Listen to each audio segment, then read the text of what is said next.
Reflecting on the foundation that has been laid. Ṣiṣẹ́ lórí ìgbékalẹ̀ tí a ti fi lélẹ̀. Building a great church.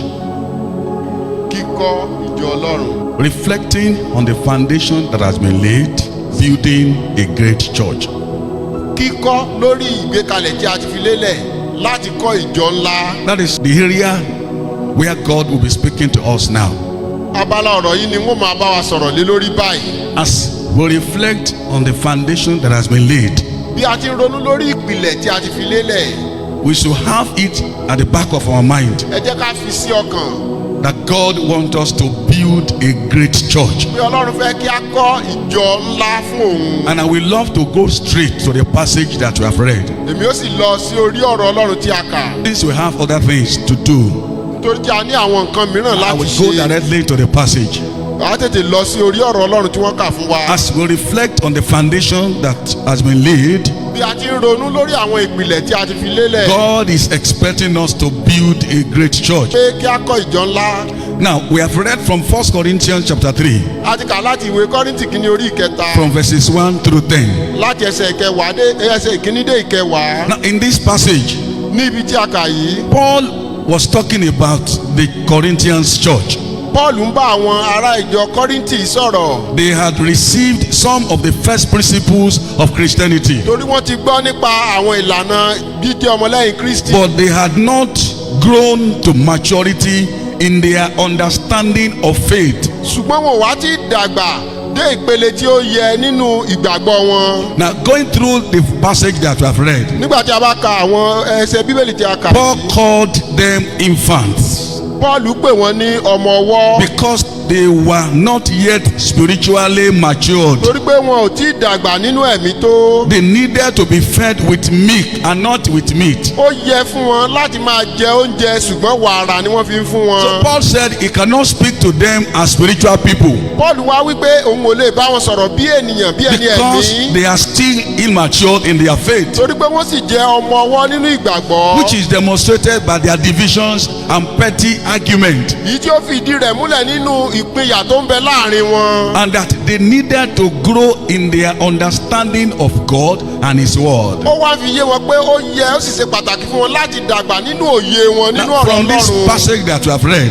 Nínú orí Bíbélì tí a kà yìí, Paul blamed them for their carnality. Pọ́ọ̀lù ń bá wọn wí nítorí pé wọ́n jẹ́ ẹni ti ara. Yes, fighting about their ministers. Wọ́n sì ń jà lórí àwọn ìránṣẹ́ Ọlọ́run láàrin wọn. Yes, they quarreled like children over minor things. Wọ́n ń jà bí ọmọ ọwọ́ lórí àwọn nǹkan kéékèèké. They allowed division to distract them. Wọ́n fi àyè gba ìpínyà láàrin wọn. I am for Paul. Èmi jẹ́ ti Pọ́ọ̀lù. You are for Apollos. Ìwọ jẹ́ ti Àpólò. I am for this group. Ìwọ wà fún àwọn yìí. You are for that group. Mi sì wà ní abala bí They yìí. were guided by their own pride. Gbogbo nǹkan kéékèèké yìí ló wá di They ìgbéraga were fún guided wọn. by their own passion Ìgbéraga wá bẹ̀rẹ̀ sí darí wọn. and not by the rules of Christianity. Kìí ṣe nípa àwọn ìgbékalẹ̀ ọmọlẹ́yìn Kristi mọ́. They are worldly. Wọ́n jẹ́ ẹni ti They are ayé. controlled by their own desires. Ó jẹ́ pé àwọn nǹkan tí wọ́n fẹ́ ló wá ń darí They wọn. are busy fighting for personal interest. Ní gbogbo ìgbà ni wọ́n ń jà nítorí ohun tí wọ́n fẹ́. Now, Paul emphasized that Apollos and himself are merely servants of the Lord. Ṣùgbọ́n Pọ́ọ̀lù wá fìdí rẹ̀ múlẹ̀ pé àti Àpólò àti òun Pọ́ọ̀lù They are ìránṣẹ́ Ọlọ́run ni àwọn. working together towards the same goal. Àwọn sì jọ ń ṣiṣẹ́ papọ̀ fún ìdí kan That they are náà. working to build up the church. Pé àfojúsùn kan náà tí àwọn ní ni láti kọ́ So ìjọ Ọlọ́run. he urged them to stop dividing themselves Ó wá rọ̀ wọ́n pé kí wọ́n yé máa pínyà láàrin ara wọn. based on who they follow. Lórí pé ta ni mo fẹ́ràn. That both Paul and Apollos are co-workers, Pé àti Pọ́ọ̀lù àti Àpólò iṣẹ́ kan náà ni wọ́n ń and ṣe. God is the one who brings the growth. Pé Ọlọ́run sì ni ẹni tó ń fi èrè fún iṣẹ́ náà. Paul founded the church in Corinth. Pọ́ọ̀lù ló dá ìjọ Kọ́ríńtì sílẹ̀. Apollos built on the foundation. Àpólò sì wá ń kọ́ lórí ìgbékalẹ̀ tó ti ní yìí. Unfortunately, Ṣùgbọ́n ṣe ni láàánú. the believers splitted into two factions, Àwọn onígbàgbọ́ wá pín sí méjì yẹlẹyẹlẹ. pledging their loyalty to different teachers, Olúkúlùkù wọn wá mú ẹni tí wọ́n fẹ́ràn láàrin àwọn yet méjèèjì. forgetting that after the preacher's work, Wọ́n ti gbàgbé pé lẹ́yìn ìgbà tí ẹni tó ń ṣiṣẹ́ ìránṣẹ́ bá ṣiṣẹ́ ìránṣẹ́ God tán. is the one who grows the church. Ọlọ́run gangan lẹni tó mú ìjọ rẹ̀ dàgbà. after the preacher's work is completed, lẹ́yìn tí oníwàásù ti parí iṣẹ́ tiẹ̀. God is the one who grows the church. Ọlọ́run gangan ló mú ìjọ rẹ̀ dàgbà. God is the one who gives the increase. Ọlọ́run gangan ló mú kí ìjọ ó dàgbà. The church belongs to God Torí pé ìjọ Ọlọ́run ó jẹ́ ti Ọlọ́run. and not to anybody, Kò sí ẹnìkankan tó ní. not to any group. Kò sí ẹnikẹ́ni tàbí ẹgbẹ́ kankan tó ní. Who owns the church? Ta ló ní ìjọ? Who owns the church? Ta ló ní ìjọ yìí? Brethren, who owns the church?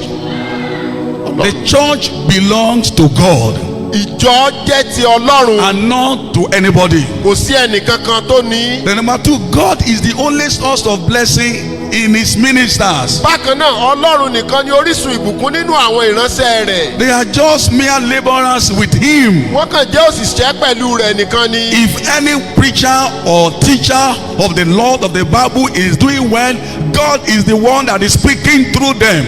Bí oníwàásù kan tàbí olùkọ́ni kan bá ń ṣe dáradára nínú iṣẹ́ ìránṣẹ́, Ọlọ́run fúnra rẹ̀ ló ń ṣe iṣẹ́ ìránṣẹ́ nípasẹ̀ rẹ̀. And number three, regardless of our talents, Ẹlẹ́ẹ̀kẹta, bó ti wù kí tálẹ́ǹtì wa ó pọ̀ tó. regardless of our labor, Bó ti wù kí iṣẹ́ wa ó pọ̀ tó. there cannot be fruit unless God gives increase. Kò lè sí èso àyàfi tí Ọlọ́run bá mú kí ìbísí kó wà. That if God is not working, Bí Ọlọ́run ò bá wá ṣiṣẹ́, nothing will work. ohunkóhun ò ní ṣiṣẹ́. If God is not at work, Bí Ọlọ́run ò bá ṣiṣẹ́, there is nothing anybody will put together kò that sí will work. kankan tí ẹnikẹ́ni ó ṣe láti jẹ́ kó So ṣiṣẹ́. whatever talent anybody may think he has, Tálẹ́ǹtì tó wù kí ẹnikẹ́ni ó rò pé òun ní. whatever labor we have put together, Irú iṣẹ́, irú ìgbìyànjú tó wù there ká will not ṣe. be any fruit Kò ní sí èso kankan. unless God give increase. Àyàfi tí Ọlọ́run bá mú kó bí sí i. So if the kingdom of Christ will be enlarged through us, brethren, Nítorí náà bí ìjọ Kristi bá di ohun tí a gbé kalẹ̀ nípasẹ̀ wa. as we reflect on the foundation that has been laid, Bí a ti ń ronú lórí àwọn ìgbékalẹ̀ tí a ti ní. if the church of Christ will be enlarged through us, Bí ìjọ Kristi yóò bá wa mú di ohun tí a mú yes, gbòòrò. if the church of God will grow in our hands, Tí ó bá di ohun tó dàgbà lọ́wọ́ wa.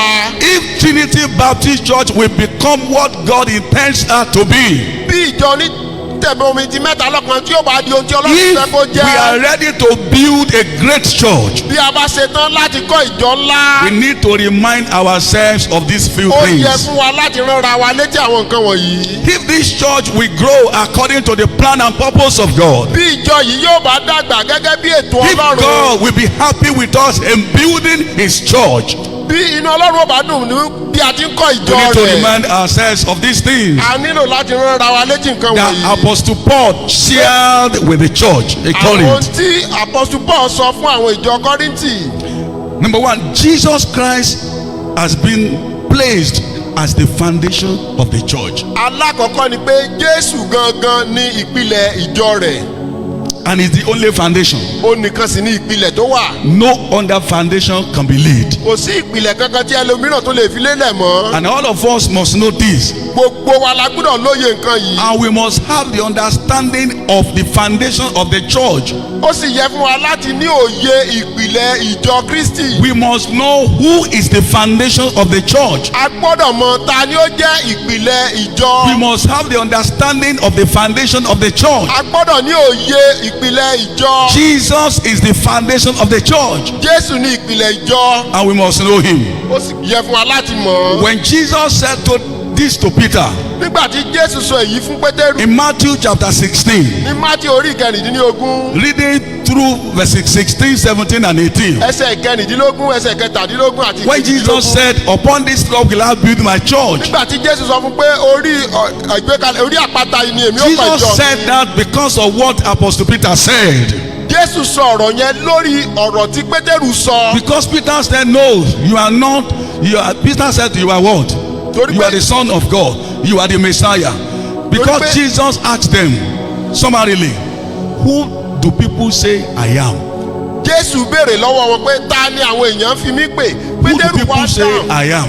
Ta ni àwọn ènìyàn fi mí pè. They were telling him so many things. Wọ́n wá bẹ̀rẹ̀ sí sọ oríṣiríṣi nǹkan. People said you are Jeremiah. Àwọn èèyàn sọ pé Some people said you are Isaiah. Àwọn èèyàn kan sọ pé And Jesus said to them, Jésù wá bí "Forget wọn. about what people say Ẹ I fi am. àwọn èèyàn sílẹ̀. You yourself, Ẹ̀yin gangan. you have been with me for Ẹ years. ti wà pẹ̀lú mi fún Who do you ọdún say mélòó? I am?" Ta ni ẹ fi mí pè. Then Apostle Peter said what he said. Pétérù wá sọ̀rọ̀. Jesus now said to him, Jésù wá sọ fún un "Peter, Pétérù o. Upon this that you say will I build my church. Lórí ohun tó sọ yìí, lórí àpáta yìí ni èmi ó kọ́ ìjọ mi lé. What is that rock? Kí ni ohun tó kọ sọ? The rock is the revelation of whom Jesus is. Àpáta tó ń sọ ó ní ìfihàn. We must have the revelation of the foundation of the church. A gbọ́dọ̀ ní òye ìpìlẹ̀ ìjọ. Jesus is the foundation of the Torí church, pé Jésù ní ìpìlẹ̀ ìjọ and we must know him. Ó sì yẹ fún wa láti mọ̀. Until we know him, Àyàfi ìgbà tí a bá tó whatever we mọ̀. are building may not stand. Ohunkóhun tó bá kákọ́ kò lè dúró. So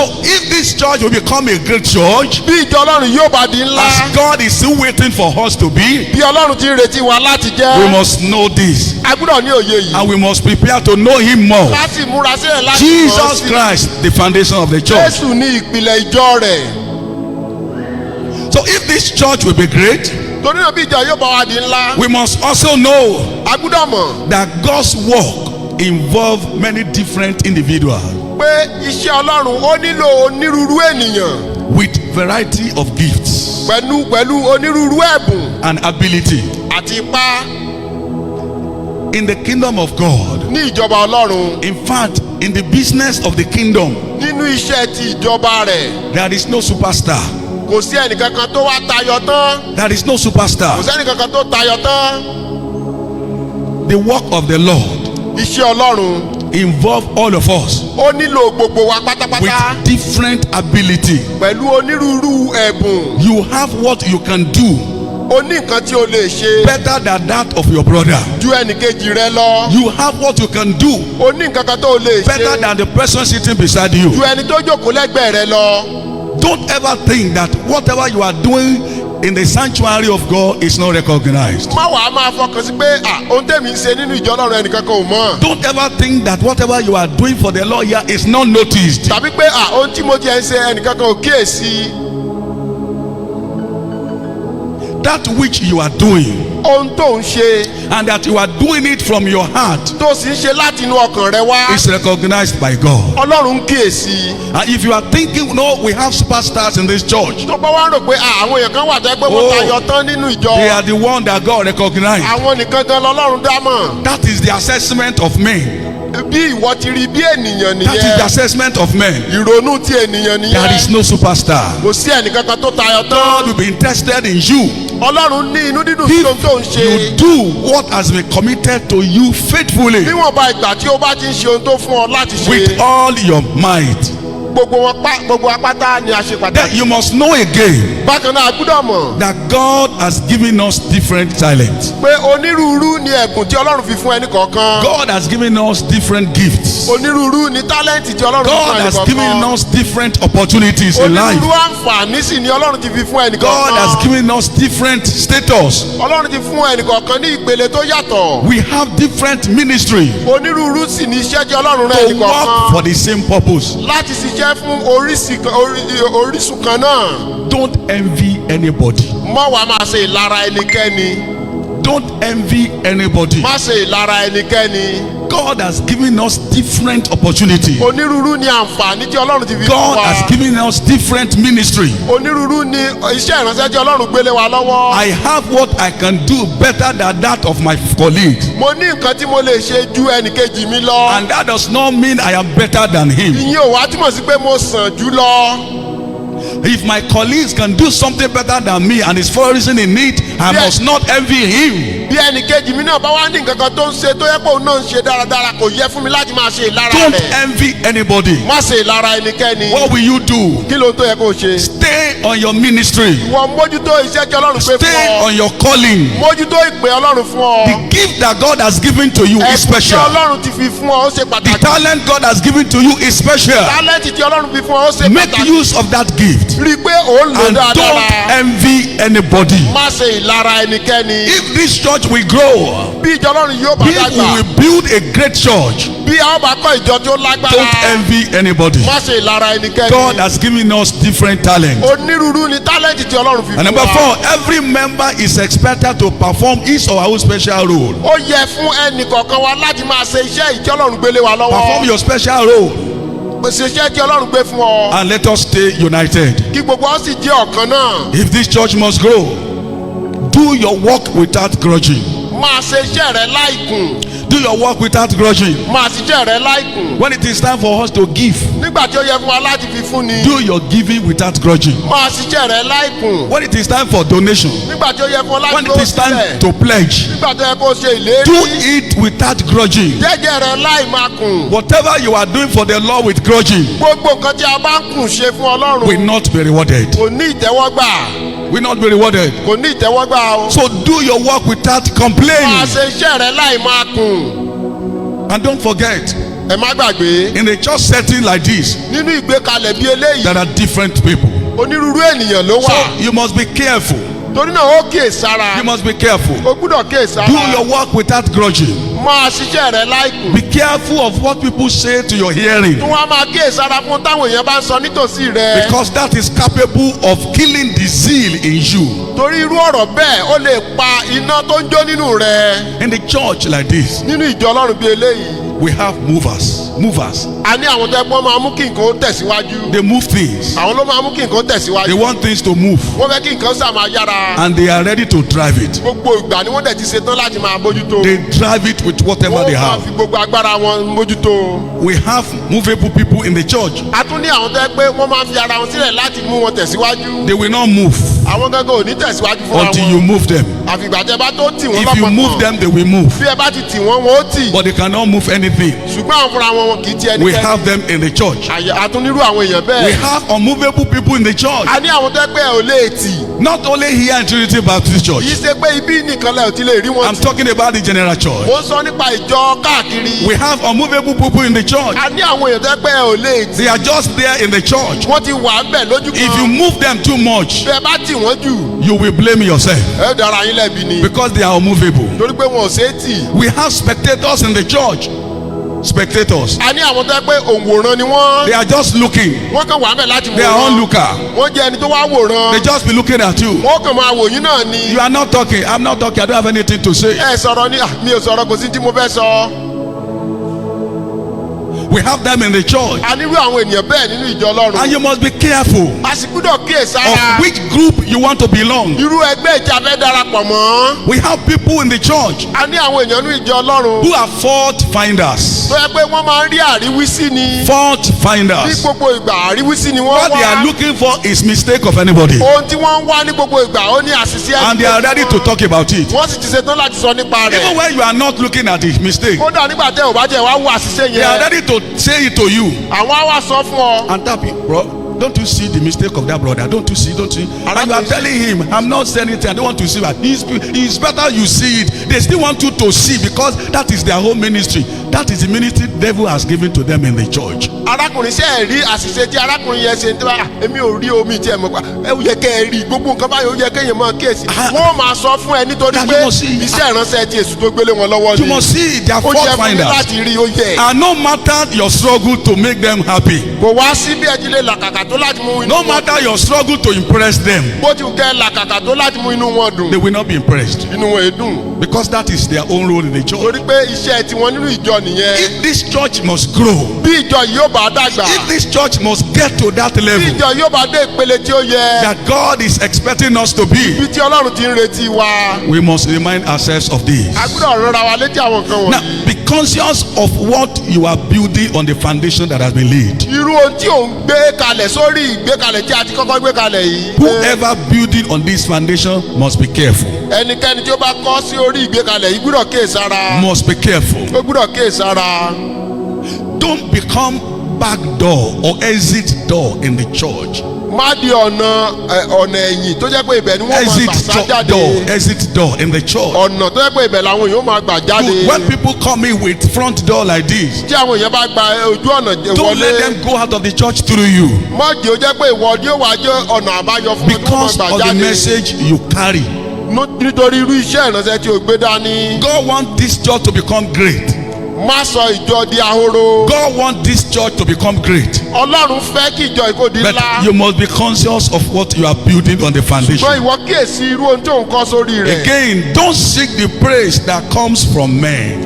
má wàá máa fetí sí pé àfi bí àwọn èèyàn bá tó yìn ọ́. Don't seek for the praise that comes from men, wọ́n máa wá ìyìn àwọn ènìyàn. but the approval of God. ṣùgbọ́n ìtẹ́wọ́gbà sí Ọlọ́run. It's possible for people to say, that pastor is on fire. ó ṣeé ṣe kí àwọn èèyàn máa sọ pé olùṣọ́ àgùntàn wa ó gbóná o. My pastor is on fire. ó gbóná janjan. They are saying, I am on fire. wọ́n sọ pé ó gbóná gan. Is that what God is saying also? ṣé nǹkan tí Ọlọ́run náà ń sọ nìyí? Or people are the ones saying, I am on fire? àbí àwọn èèyàn ló ń sọ pé pásítọ̀ wa ó gbóná gan. Don't allow whatever people say about you to enter your head if it is praise. má jẹ́ kí ohun tí àwọn ènìyàn ó sọ kó wọnú ọpọlọ rẹ lọ, especially tó bá jẹ́ ìyìn. And if it is also fault they are looking for, your mistake they are talking about, don't allow it to enter your head. má fi àyè gbà láti wọnú ọpọlọ rẹ lọ. Don't seek for the praise that comes from men, má máa wá ìyìn àwọn ènìyàn. but the approval of God. tàbí ṣùgbọ́n ìtẹ́wọ́gbà sí Ọlọ́run. Also do away with self. bákan náà pa ẹran ara tì. Do away with self publicity. gbogbo ká máa fi ẹran ara ká máa fi ra ẹni hàn. Don't do it. It's not necessary. má fi àyè gbà torí kò ṣe It's not pàtàkì. necessary. People don't need to know. àwọn ènìyàn nílò láti mọ̀.